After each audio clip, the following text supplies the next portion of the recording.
আল্লাহ তাআলা বলেছেন যে হে রাসূল ওয়াসআলুনাকা আনিল খামরি ওয়াল মাইসির, ওই মক্কার মানুষেরা কাফেরেরা তারা আপনাকে জিজ্ঞাসা করবে মদ এবং জুয়ার ব্যাপারে। কিসের ব্যাপারে? মদ আর জুয়ার ব্যাপারে। আপনি বলে দিন কুল ফীহিমা ইসমুন কবীর, ওই দুটো হচ্ছে বিশাল ধরনের বড় একটা গুনাহ, মদ আর জুয়া। একটা জিনিস ভাববার আছে, আজকের আমি মুসলমান একজন ছেলে, আমি একজন মুসলমান যুবক বেঁচে আছি, আমার পাড়ায় মদের বোতল ঢোকে কি করে? এগুলো আজীব লাগে না? কই কোনো ছেলেকে তো দেখিনি যে হাতে করে মোবাইল নিয়ে কোরআন তেলাওয়াত করতে করতে রাস্তা দিয়ে হাঁটছে, কিন্তু আমি দেখতে পাচ্ছি গান শুনতে শুনতে রাস্তা দিয়ে হাঁটছে। আমি তো কোনোদিন দেখিনি যে একটা ছেলে দোকানতলায় বসে হাতে তসবিহ নিয়ে তসবিহ পড়ছে, কিন্তু দেখছি তো তারা দোকানতলায় বসে হাতে মদের বোতল নিয়ে আছে রাত্রেবেলা। আজকের আমার পাড়ার মধ্যে এক জায়গায় নয়, দু জায়গায় নয়, 3 জায়গায় নয়, জুয়ার আড্ডা চলছে, কিন্তু কোনো একটা জায়গায় তো কোরআনের আড্ডা চলে না, কোনো একটা জায়গায় তো কোরআন শেখাশেখি হয় না। আজকের কিছু ব্যাচ তারা ক্যারাম বোর্ড খেলছে, কিছু ব্যাচ তারা ট্রেনিং নিচ্ছে, ছোটরা ট্রেনিং নিচ্ছে, তারাও বড় হয়ে জুয়া খেলবে। কিন্তু এরকম তো আমাদের দেখা যায় না যে আমরা প্রত্যেক দিন একটু কোরআনের ট্রেনিং নিই। এগুলো বলবে কারা? ইমাম সাহেব। এটা ইমাম সাহেবের কাজ নয়, ইমাম সাহেব এটা করবে না। আজকের তোমার কথায় তোমার পাড়া চলে, প্রত্যেক পাড়ায় কিছু কিছু ব্যক্তি এমন আছে যাদের কথায় পাড়ার লোকেরা শোনে। সে পাড়ার যদি 10 জন মিলে বসে তারা যদি একটা আলোচনা করে, যে আমরা একটা আলোচনা করি যে আমাদের পাড়ায় 100 জন যুবক ছেলে আছে, 100 জন যুবক ছেলে এরা নামাজের দোয়া কিছু জানে না, তাহলে এক নামাজের মোট 5টা দোয়া আর 10টা সূরা আর একটা সূরা ফাতিহা। যদি আমি জিজ্ঞাসা করি ভর্তি জুমা মসজিদে কোনো একজন ব্যক্তি সঠিক আমার বলবে, আমার তো বিশ্বাস হয় না। তাহলে এই যে ব্যক্তিগুলো এতটা পিছিয়ে পড়েছে, এদের নিয়ে ভাববে কে? যাদের কথা সমাজে চলে, যারা মাদ্রাসার কমিটি, যারা গ্রামের কমিটি, যারা মসজিদের কমিটি, যাদের কথায় মানুষ শোনে, তাদের উপরে আল্লাহ দায়িত্ব দিয়েছে। বান্দা তোমাদেরকে ভাবতে হবে, তোমাদেরকে ইউনিট তৈরি করতে হবে, তোমাদেরকে যৌথ হতে হবে, হয়ে আমার দিনটাকে শিখতে হবে আর মানুষকে শেখাতে হবে। কিছু মানুষ তারা ভাবছে দুনিয়ার অর্থনীতি নিয়ে, কিছু মানুষ তারা ভাবছে দুনিয়ার টেকনোলজির সিস্টেমগুলো নিয়ে, বিভিন্ন মানুষ তারা বিভিন্ন ভাবনায় ভাবান্তরিত। কিন্তু সত্যিকার অর্থে কোনোদিন একবার ভেবেছেন যে কোনো মানুষ, কোনো একটা দল তারা ভাবছে আমাদের আখেরাত নিয়ে, আমাদের আখেরাতটা কি হবে, আমাদের পরজীবনটা কি হবে? সামান্য তো দুনিয়াটা কদিনের জায়গা, সামান্য দুনিয়া আমরা কদিন থাকতে, সেখানে তো মেহমান, আমরা মুসাফির, আমরা যেন একটা সফরের জায়গায় এসেছি, কদিন পরে আমাদের চিরতরে বিদায় নিতে হবে। একবার ভেবে দেখেন তো, যে সমস্ত মানুষেরা নূহ নবীর জামানায় ইন্তেকাল করেছিল, তারা কত শত বছর কবরে শুয়ে আছে। যারা মুসা নবীর জামানায় ইন্তেকাল করেছিলেন, যারা ঈসা নবীর জামানায় ইন্তেকাল করেছিলেন, যারা ইব্রাহিম নবীর জামানায় ইন্তেকাল করেছিলেন, দেখেন তো তারা কত বছর না কবরে আছে। তো সত্যিকার অর্থে একটা জিনিস আমাদের ভাবাতে হবে, সেটা হচ্ছে আজকের পাড়া থেকে পাড়া, গ্রাম থেকে গ্রাম, শহর থেকে শহর কেন এত ইসলামিক কালচারের দিকে অবনতিতে পরিণত হয়ে আছে। সত্যি কথা বলতে গেলে আপনি ভালো করে ভেবে দেখবেন, আমাদের টোটাল একটা এলাকা জুড়ে 10-12টা গ্রাম জুড়ে আমাদের একটা স্কুল থাকে। সেই স্কুলে সমস্ত এলাকার বাচ্চারা পড়তে যায়, কিন্তু আল্লাহর ঘর যে মসজিদ, প্রত্যেক পাড়ায় পাড়ায় মসজিদ রয়েছে, প্রত্যেক এলাকায় মসজিদ রয়েছে, কিন্তু প্রত্যেক এলাকায় মসজিদ থাকলেও কেন মসজিদে মুসল্লি নেই? কেন আজকের এরা কোরআন জানে না? কি এদের সমস্যা ঘটেছে? কোথায় এদের সমস্যা? তো এইসব বিষয়গুলো নিয়ে ভাববে কারা? এই বিষয়গুলো উম্মতকে সজাগ করবে কারা? নবী করিম সাল্লাল্লাহু আলাইহি ওয়াসাল্লাম তিনি যখন মক্কার জীবনে ছিলেন, তিনি 13 বছর যাবৎ দিন শিখেছেন, সাহাবাদেরকে শিখিয়েছেন এবং কিছু প্রচার প্রসারও করেছেন। তিনি যখন মদিনায় গেলেন, সেখান থেকে প্রচারের হার আরও বেড়ে গেল। তো নবী করিম সাল্লাল্লাহু আলাইহি ওয়াসাল্লাম তার জীবনের 23টা বছর নবুয়ত পাওয়ার পর থেকে নিয়ে মৃত্যু পর্যন্ত তিনি দিন প্রচারের কাজে লেগেছেন। একটা জিনিস ভাববার আছে, প্রত্যেকটা উম্মতে মুহাম্মাদি আমরা মানুষ, আমি যদি আমাকে প্রশ্ন করি যে আমার দ্বারা আমার ইসলামের কতটা লাভ হয়েছে, আমি আমার ইসলামের দ্বারা কতটা লাভাংশ পেয়েছি, বা আমি কতটা লাভবান হয়েছি, বা আমি কতটা আমার ইসলামকে লাভ দিয়েছি, সত্যিকারে দেখতে গেলে এতে আমাদের জিরো আসবে, আমাদের শূন্য খাতা আসবে। অধিকাংশ মানুষ এটাই তো ভাবে যে আমার উপরে শুধু নামাজ ফরজ, আমি নামাজটা পড়ে নেব, আমার হয়ে যাবে। যদি মানুষকে বলা হয় যে দিন প্রচার করা তোমারও কাজ, দিন শেখাও তোমারও কাজ, ওই কথাগুলো আমরা একটা আলাদা মাইন্ডে নিই। কেমন মাইন্ডে? যে মাইন্ডটায়, যে ধারণায় রাখলে কথাগুলো কোনো কাজে লাগবে না, একদম যেন বেকার কথা বলছে। একটা আলেম সে কতটা আপনাকে বোঝাবে, আর কতটা আপনাকে গাইড করবে, কতটা আর জানাবে। কোরআন থেকে বক্তৃতা, হাদিস থেকে বক্তৃতা, সাহাবীদের জীবন থেকে বক্তৃতা, সব দিক থেকে একজন আলেম যদি আমাদেরকে বোঝায়, সেখানে তবুও যদি আমরা পিছনের দিকে হাঁটি, সেখানে কতটা খারাপিতে আসবে। একটা জিনিস আজকের যেটা বায়ানের মূল বক্তব্য ছিল যে আমাদের সমাজ এত ধ্বংসের পথে কেন? আমাদের সমাজ ধ্বংসের পথে হওয়ার মূল কারণটা হচ্ছে আমরা কোরআন হাদিসকে ভুলে গিয়েছি। কাকে ভুলে গিয়েছি? আমরা কোরআন হাদিসকে ভুলে গিয়েছি। যেমন আগের জামানায় অন্যান্য নবীদের যুগে যখন আল্লাহ রাব্বুল আলামিন নবীদের কথা উম্মতদেরকে মানতে বলেছেন, তখন আসমানি কিতাবের কথাগুলো তাদেরকে মেনে চলতে বলা হয়েছে, তারা সেগুলো মানেনি, তারা তার ব্যতিক্রম চলেছে, আল্লাহ তাআলা তাদেরকে ধ্বংস করে দিয়েছে। তো আজকের উম্মতে মুহাম্মাদি আপনি খেয়াল করে দেখেন, গ্রামে যদি 100 মানুষ থাকে, 100 জন পুরুষ, উদাহরণস্বরূপ ধরে নেন 100 জন পুরুষ আছে, 100 জন পুরুষের মধ্যে কজন পুরুষ আল্লাহর কথা মেনে চলে, কজন দিনের কথা মেনে চলে? তো যদি আমার নবীজি একটা দোয়া করেছিলেন, ওগো আল্লাহ, আমার উম্মতকে তুমি যেন একসঙ্গে ধ্বংস করে দিও না, তারা অন্যায় করবে। তো যদি আল্লাহ তাআলার কাছে নবী দোয়া না করতেন, হয়তো আমাদেরকে ধ্বংস হয়ে যেতে হতো। সেজন্য আজকের একটা জিনিস আপনাদের ভাবাই, আপনারা মনে করেন যে জুমাতে আসি আমরা, হুজুর বক্তব্য দেন, বক্তব্য সম্প্রচার হয়, অনেকে শুনছে, অনেকে ভাবছে যে আমরা হয়তো বক্তব্য শুনছি। না, বক্তব্য দেওয়াটা মূল উদ্দেশ্য না, বক্তব্য শোনাটাও উদ্দেশ্য না। উদ্দেশ্য হচ্ছে আমাকে আমার দিনের জন্য কিছু করতে হবে, আমাকে আমার দিনের জন্য কিছু করতে হবে। একটা জিনিস ভাববার আছে, নবী করিম সাল্লাল্লাহু আলাইহি সাল্লাম তিনি যখন দিন প্রচার করেছিলেন, সেই সময় তো যতজন মুসলমান ছিল ততজন ছিল নামাজি, আর ততজন ছিল দাড়িওয়ালা, আর ততজন ছিল রোজাদার, আর যাদের আল্লাহ অর্থ দিয়েছিলেন তারা জাকাত, হজ, কুরবানি এগুলো করতেন। তো এখানে একটা জিনিস ভাববার আছে, এই 1,500 বছর পরে কি এমন হয়ে গেল যে আজকের মসজিদগুলো খালি লাগছে? রমজান মাসে রোজা রাখে না, টাকা থাকলেও হজ করে না, জাকাত দেয় না, কুরবানি করে না। কি এমন সমস্যাটা হয়েছে? সমস্যা একটা জায়গায় হয়েছে, তখন যতজন মানুষ ইমানদার ছিলেন ততজন ছিলেন ইসলামের প্রচারক, ইসলাম নিয়ে তারা ছড়িয়ে পড়েছে, তারা ইসলাম নিয়ে মানুষের কাছে পৌঁছে দিয়েছে। এখানে আমি বলি যে ইসলাম নিয়ে ছড়িয়ে পড়া মানে যে শুধু আমাদের তাবলীগ জামাতে বের হতে হবে এমনটা নয়। আগে আমাকে ইসলাম জানতে হবে, আগে আমাকে ইসলামটাকে বুঝতে হবে। একটা জিনিস বোঝেন, আজকের মানুষ শিক্ষা না থাকার কারণে কতটা খারাপে পরিণত হয়েছে।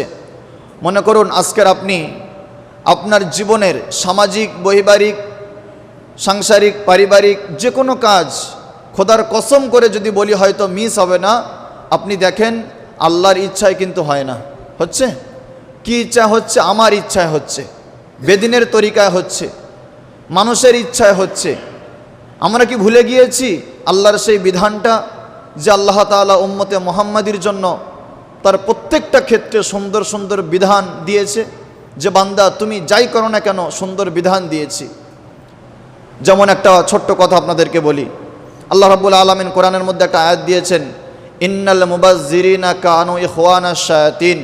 আল্লাহ বলছে বান্দা তোমরা ফজুল খরচা করবে না। ফজুল খরচা হচ্ছে শয়তানের ভাই, যারা ফজুল খরচা করে তারা হচ্ছে শয়তানের ভাই। যদি তোমাকে বলা হয় যে শয়তানের ভাই, হয়তো তোমার কথাটা অতটা বুঝে আসলো না। যদি তুমি গভীরভাবে একবারে ভেবে দেখো যে আমাকে শয়তানের ভাই বলা হচ্ছে, মানে আমি কতটা নিকৃষ্ট একজন ব্যক্তি। আর কথাটা কে বলছে? আমার আল্লাহ বলছে যে শয়তানের ভাই। এবার তুমি তাকিয়ে দেখো যখন আমাদের একটা বিবাহ অনুষ্ঠান হয় সেখানে কতই না ফজল খরচা হয়, হয় কি হয় না?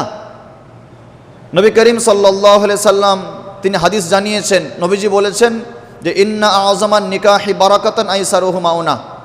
আল্লাহ রাব্বুল আলামিন ওই বিয়েতে সবথেকে বেশি বরকত নাজিল করেন, সবথেকে বেশি রহমত নাজিল হয় যে বিবাহতে কম খরচ হয়। কি হয়? কম খরচ হয়। আজকের আমার মেয়ের বিয়ে হচ্ছে, আমার 2, 3টা মেয়ে, 4টে মেয়ে, নবীজির কি মেয়ে ছিল না? বলেন, নবীজির কি মেয়ে ছিল না? নবীজির যে কটা মেয়ে ছিল সব কটা মেয়ে এসছেন আম্মাজান খাদিজার গর্ভে থেকে। আম্মাজান খাদিজা সেই সময়, তৎকালীন সময় ভারতে মানে আরবের খুব ধনী ব্যক্তি ছিলেন, ধনী মহিলা ছিলেন, তার টাকা ছিল না। আরব, ব্যাবিলন, মরক্কো, শাম, সিরিয়া, লেবানন, জর্ডান, এরকম 5-7টা দেশে আম্মাজান খাদিজা সেই সময় তার কাপড়ের বিজনেস ছিল। কিসের বিজনেস ছিল? তিনি অনেক টাকার মালিক ছিলেন, কিন্তু সেই সময় তিনি তার মেয়ের বিয়েগুলো কিভাবে দিয়েছেন? খুব সহজে। আজকের আমরা বিবাহটাকে এত কঠিন করে ফেলেছি যে বিবাহ মানে একজন মেয়ের বাপকে ধরে জবাই করে দেওয়া, বিবাহের নামে একজন গরিবের ওপর স্টিম রোলার চালানো। দেখুন ভাইয়ের একটা কথা বলি, আজকের বিবাহের আগে আমরা দেখাশোনা করলাম, দেখাশোনা তো শরীয়ত মোতাবিক আমাদের হয় না। আমার একটা মেয়েকে আমি যখন দেখাবো, শরীয়তে প্রত্যেকটা জিনিসের গাইডলাইন আছে যে 14 জন পুরুষ ছাড়া একটা মেয়েকে দেখার অনুমতি কারো নেই। ইমাম সাহেব যদি বিবাহ পড়াতে যান তবুও ইমাম সাহেব সেই মেয়েটার ফেস খুলে দেখবে, এটা তার অনুমতি নেই। হ্যাঁ, কোরআনে আছে, হাদিসে আছে। তো সেখানে আমি তো বাপ হয়ে আমার মেয়েটাকে গুনাহের পাত্রী বানিয়ে দিয়েছি। যত গোনা মেয়ে তোর হয় হোক, আমার হয় হোক, সে যায় হয়ে গেল। হয়ে যাওয়ার পরে একবারও ভেবেছেন? আজকের যদি আপনি একজন সাধারণ মুসলমান, আপনি যদি কোনো একজন আলেমকে প্রশ্ন করেন, হুজুর আজকে যে পানচিনি যেটা করা হয়, বিশেষ করে হাওড়া জেলায় এটা থাকে পানচিনিটা, এই পানচিনিটা শরিয়াতে কোথায় আছে আপনি আমাকে দেখান। শরিয়াতে পানচিনি বলে কিছু নেই, এটা আমরা বানিয়েছি। শরিয়াতে আছে দেখাশোনার ব্যাপারে। নবীজি বলেছেন যে তোমরা দেখাশোনা করবে, তোমরা দেখবে, শুনবে, তারপরে তোমরা বিবাহ বন্ধনে আবদ্ধ হবে। তো যখন পানচিনিটা নিয়ে একবার ভাববার আছে, আজকের পাড়ার মধ্যে মনে করেন ধনী ব্যক্তি আছে 5 জন আর 95 জন গরিব ব্যক্তি, যখন আপনি পানচিনি করবেন এরকমভাবে রীতি যখন চালু থাকবে, সেই সময় তো গরিব ব্যক্তির তো অনেকটা কষ্ট আসবে। আসবে কি আসবে না? কিন্তু সত্যিকার অর্থে পানচিনি শরিয়াতে কিছুই নেই। খোদার কসম, পানচিনি যখন এখানে করা হচ্ছে মিনিমাম তো 1-1.5 লক্ষ টাকা খরচ হচ্ছে। উচিত ছিল ওই 1-1.5 লক্ষ টাকা খরচ না করে ওই টাকাটা নিয়ে একটু মদিনা ঘুরে আসা, একটু ওমরা করে আসা, বা কোনো গরিবকে একটু দেওয়া, কোনো গরিবের একটা ঘর করে দেওয়া। তো সত্যিকার অর্থে আমরা ইসলামকে ভুলে গিয়েছি। তো যদি আজকের শরিয়াতের মাপকাঠিতে আপনি দাঁড়াতে চান, ইসলাম খুব সহজ জিনিস, 1 নম্বর। 2 নম্বর একটা জিনিস আপনাকে জিজ্ঞাসা করি, আয় বাবু পিছনে বসো, একটা জিনিস আপনাদেরকে জিজ্ঞাসা করি, একটা গরিবের মেয়ে যখন বিবাহ হবে, একটা জিনিস ভাববার আছে, সেই গরিবের বাপ চিন্তায় কেন বিভোর হয়ে যাবে? মেয়ের বাপ কষ্ট পাবে সেই রকম বিবাহ একটা ছেলে কেন করতে যাবে? যদি সত্যিকারের জামাই সে হয়, সে কিন্তু চাইবে না তার শ্বশুরের কষ্ট হোক, সে চাইবে না জীবনে তার শ্বশুরের কষ্ট হোক। একটা জিনিস আপনি দেখেন, বিবাহ এটা হচ্ছে শরীয়তের বিশাল মস্ত বড় একটা কাজ। আপনাকে জানতে হবে হুজুর বিবাহ করার সুন্নতি পদ্ধতি কি। বিবাহের মধ্যে ফরজ হচ্ছে ইজাব আর কবুল, দুটো হচ্ছে ফরজ, একটা প্রস্তাব দেওয়া, একটা প্রস্তাব গ্রহণ করা। ওয়াজিব হচ্ছে মোহরানা দেওয়া, মোহরানা দিল ওয়াজিব মিটে গেল। সুন্নাত হলো অলিমা করা। কি করা? অলিমা করা। সাক্ষী তো থাকতে হবে, শর্ত ওটা, সাক্ষী না থাকলে বিবাহ গ্রহণযোগ্য নয়। এবার একটা জিনিস দেখেন, এখন যে বিবাহগুলো হচ্ছে, বিবাহগুলোতে কানের, হাতের, নাকের, গলার দিতে হবে, বা যাই হোক দুটো একটা দিতে হবে। এই যে দিতে হবে, কোথায় তুমি পেয়েছো দিতে হবে? একটা গরিব মানুষ তার মেয়েটাকে বিবাহ দেবে, তুমি বলছো নাকের বা হাতের একটা করে দিও। একটা গলার বা একটা হাতের বা একটা কানের যদি করার কথা বলা হয়, এ তো এই বাজারে 1-2 টাকার খেল নয়, একবার ভাববার আছে। শরিয়াতে কিছুই নেই এটা যে সোনা দিতে হবে। শরিয়াতে বলছে এটা যে মেয়েটাকে তুমি বিবাহ করবে বরং মেয়ের বাপকে তুমি দাও, ছেলের বাপকে কেন দেবে? কারণ আমি একটা আমার কলিজার টুকরা রাজকন্যা তোমাকে উপহার দিচ্ছি, তোমার বাড়িতে যাচ্ছে সারা জীবন তোমার ঘরের মেহমান হয়ে, তোমার ঘরের ঝিউড়ি হয়ে, তোমার ঘরের অ্যাকচুয়ালি দেখতে গেলে কাজের মেয়ে হয়ে। এখানে তো একটা ছেলের ভাবার দরকার ছিল যে আমি নতুন করে দাবি কি করে করতে পারি। যখন একটা ছেলে দাবি করছে যে আমাকে 20,000 লাগবে, হাতের আংটি লাগবে, মেয়ের কানের লাগবে, মেয়ের গলার লাগবে, সেই সময় আপনার বুঝতে হবে এ ভালো জামাই নয়, এ হচ্ছে হারামখোর জামাই। বিয়ের আগে চাওয়াটা কি হালাল না হারাম বলেন? তাহলে আপনি আপনার মেয়েকে বিয়ে দিচ্ছেন একটা হারামির সাথে, যে হারাম খায় তাকে বলা হয় হারামি। তো আপনার নতুন জামাই নয়, ও হচ্ছে হারামি জামাই। যে জামাইটা দাবি করে সে হচ্ছে সব থেকে বড় হারামি জামাই। যদি তুমি ছেলের বাপ হও, তোমার বুকে হাত রেখে বলতে হবে সম্পূর্ণ সব কিছু দিয়ে আমি আনবো।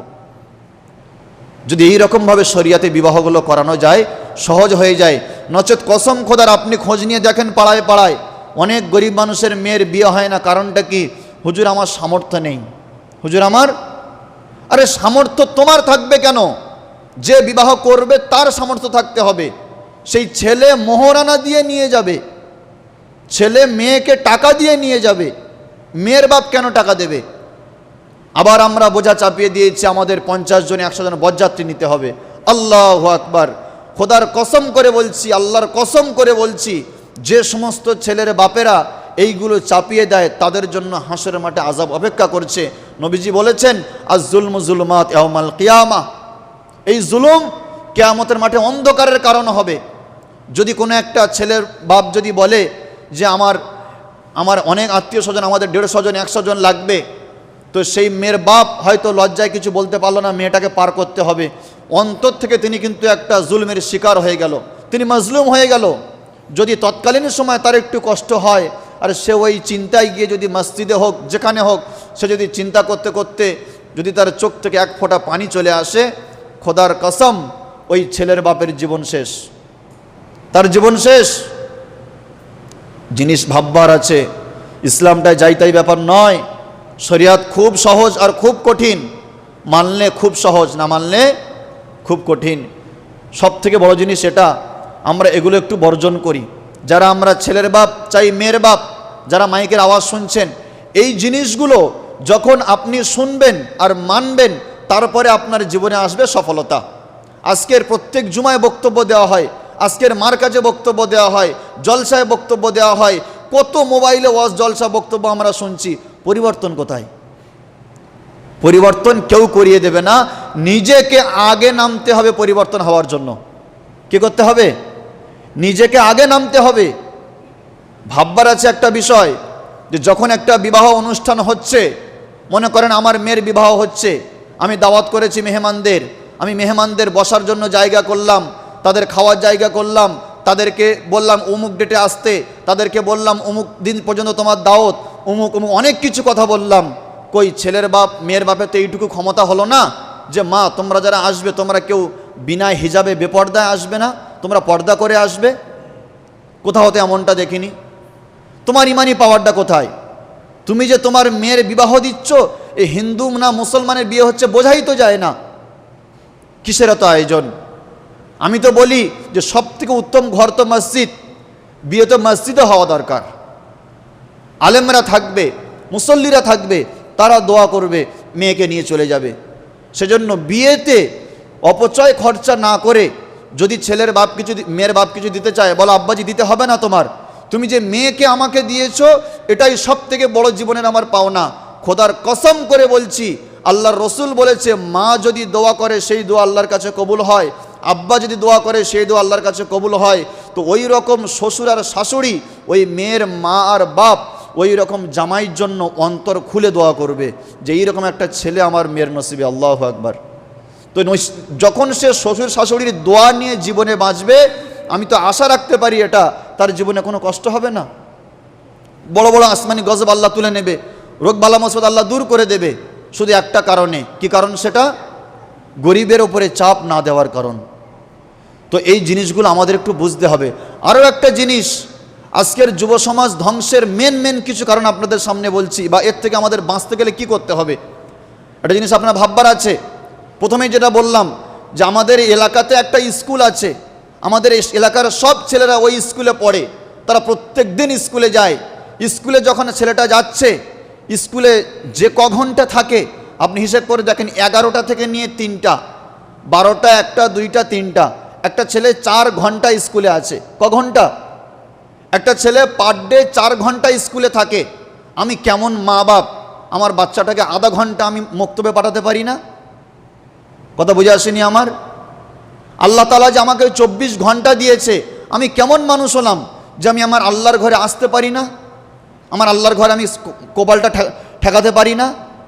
এইগুলো হচ্ছে অবনতির কারণ। মেন কারণটা আপনাদের সামনে বলি। নবী সাল্লাল্লাহু আলাইহি সাল্লাম বলছেন, আল্লাহ তাআলা বলেছেন যে হে রাসূল, ওয়াসআলুনাকা আনিল খামরি ওয়াল মাইসির, ওই মক্কার মানুষেরা, কাফেরেরা, তারা আপনাকে জিজ্ঞাসা করবে মদ এবং জুয়ার ব্যাপারে। কিসের ব্যাপারে? মদ আর জুয়ার ব্যাপারে। আপনি বলে দিন, কুল ফীহিমা ইসমুন কবীর, ওই দুটো হচ্ছে বিশাল ধরনের বড় একটা গুনাহ, মদ আর জুয়া। একটা জিনিস ভাববার আছে, আজকের আমি মুসলমান একজন ছেলে, আমি একজন মুসলমান যুবক বেঁচে আছি, আমার পাড়ায় মদের বোতল ঢোকে কি করে?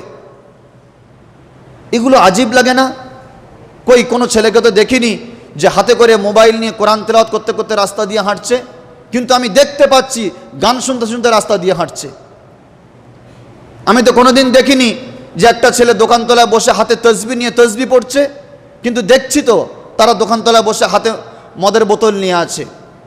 রাত্রেবেলা, রাত যখন গভীর হয় তখন ওই ফারিস্তাগুলো বার হয়।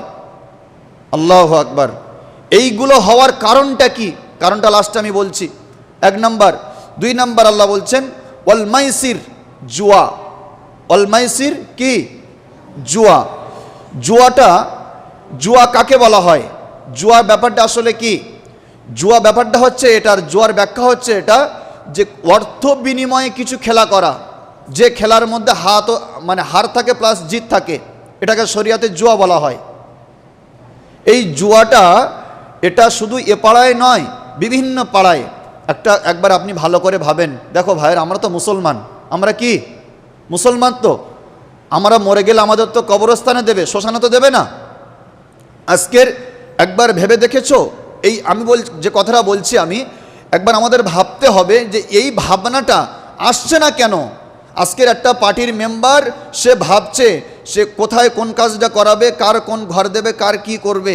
আজকের গ্রামের একজন ওস্তাকার, সে ভাবছে কোন কারিগরের মালটা কিভাবে দেবে, কাকে কিভাবে ডাকবে, কার কোন ডেটে টাকা দেবে।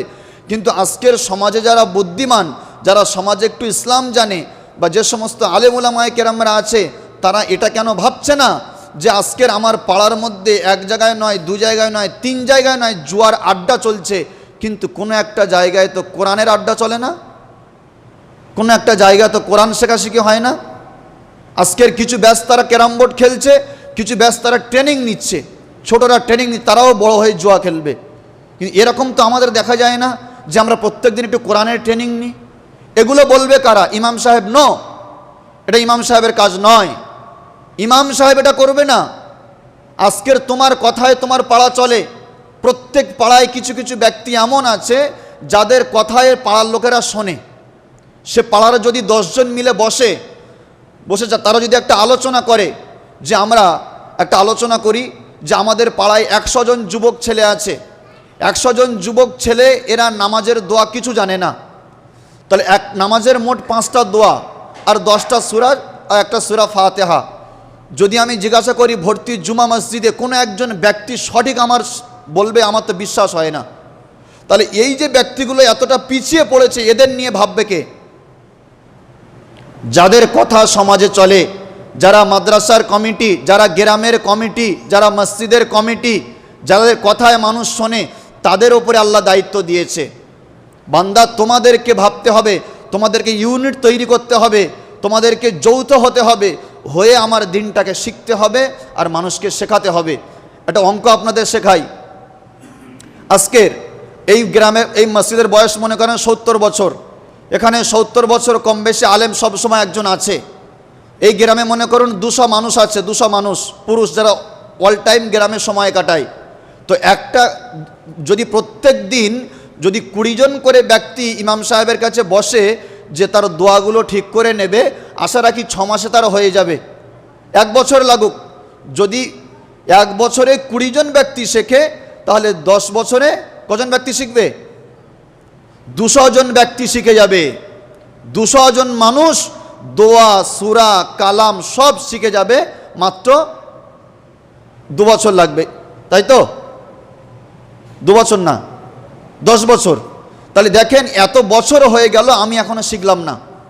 তাহলে ব্যাপারটাই হিসাব মিলাতে হবে ভাই। একটা জিনিস ভাববার আছে, যখন তুমি জানাজা পড়তে এলে, আমি তো মনে করি যদি জিজ্ঞাসা করা হয় কোনো একটা মানুষ সম্পূর্ণ জানাজার সিস্টেম দোয়াগুলো বলতে পারবে না?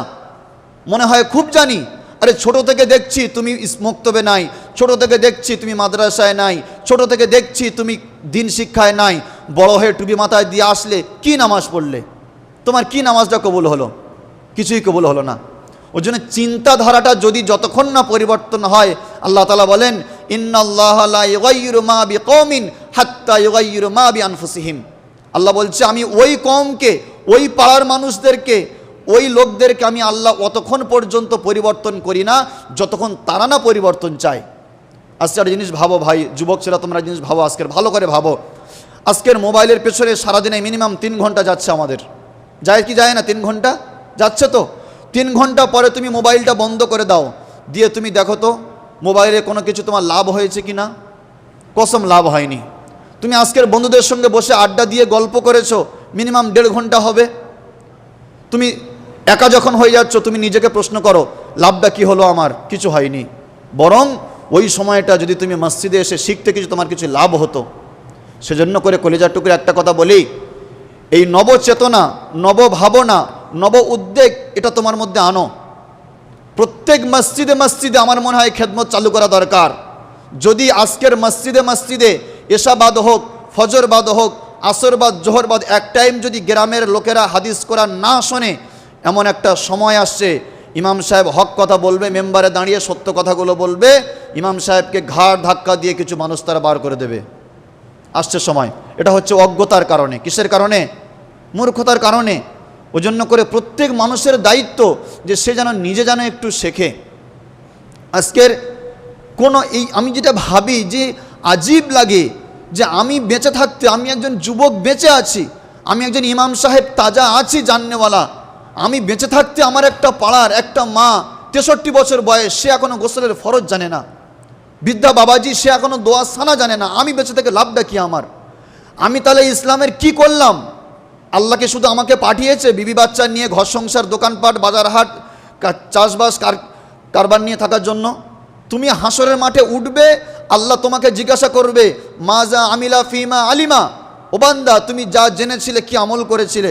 তুমি কি শোনোনি যে তোমার যে যৌবনের ক্ষমতা ছিল, তোমার যে 4টে বন্ধু ছিল, তোমার যে 5টা বন্ধু ছিল, তুমি তাদের উপরে ইসলামের কিভাবে বিস্তার ঘটিয়েছ? কলিজার টুকরা, সবসময় একটা কথা বলি, যদি সব জায়গায় সুফল পেতে চাও, একটা রাস্তা, সেটা হচ্ছে তোমাকে ইসলামের পথে ফিরতে হবে। এগুলো ইমাম সাহেবরা ভাবায় না, আমি একটু এক্সট্রা ভাবি, এক্সট্রাটা খেদমত করি যে আজকের আমার মহল্লার মানুষ তারা হয়তো ব্যস্ত, তারা হয়তো সময় পায় না। তো প্রত্যেক মসজিদ থেকে একটা নব উদ্যোগ আমাদের তৈরি করতে হবে। আজকের প্রত্যেক পাড়ায় জুয়ার আড্ডা রয়েছে 3-4টে করে, কিন্তু প্রত্যেক পাড়ায় কোরআনের টিউশনই কেন নেই? আজকের প্রত্যেক দোকান গোড়ায় বসে গিবতের আড্ডা চলছে, কেন সেখানে নবীজি সাহাবীদের হাদিসগুলো বলা হয় না? এই সোনালী জামানা তোমাকে ঘুরিয়ে আনতে গেলে যুবক তোমাকে শক্ত হতে হবে। আর সব থেকে বড় জিনিস নারী শিক্ষা। পুরুষের শিক্ষার আগে নারী শিক্ষা দরকার। যখন নবী করিম সাল্লাল্লাহু আলাইহি সাল্লাম দিন প্রচার করার ক্ষেত্রে নেমেছিলেন, প্রথমেই নবীকে হেল্প করেছিলেন আম্মাজান খাদিজা, একজন মেয়ে ছেলে। আর ইসলামের জন্য যিনি প্রথম শহীদ হয়েছেন তিনি হচ্ছেন একজন মেয়ে ছেলে। তো সেজন্য মায়েদের শিক্ষা খুব দরকার। জিনিস আপনাদের ঠুক করে বলি আমি, এখানে আপনারা বসে হাদিস কোরআন কিছু জানলেন, ইমাম সাহেবের কাছে কিছু জানলেন, মার কাছে গিয়ে জানলেন, জলসায় গিয়ে জানলেন, মোবাইলে জানলেন, মিলাদে গিয়ে জানলেন। আপনার বাড়ির বউটা, আপনার মেয়েটা, আপনার কাকি ভাবি চাচিরা তারা কোথায় গিয়ে ইসলামটা শিখবে?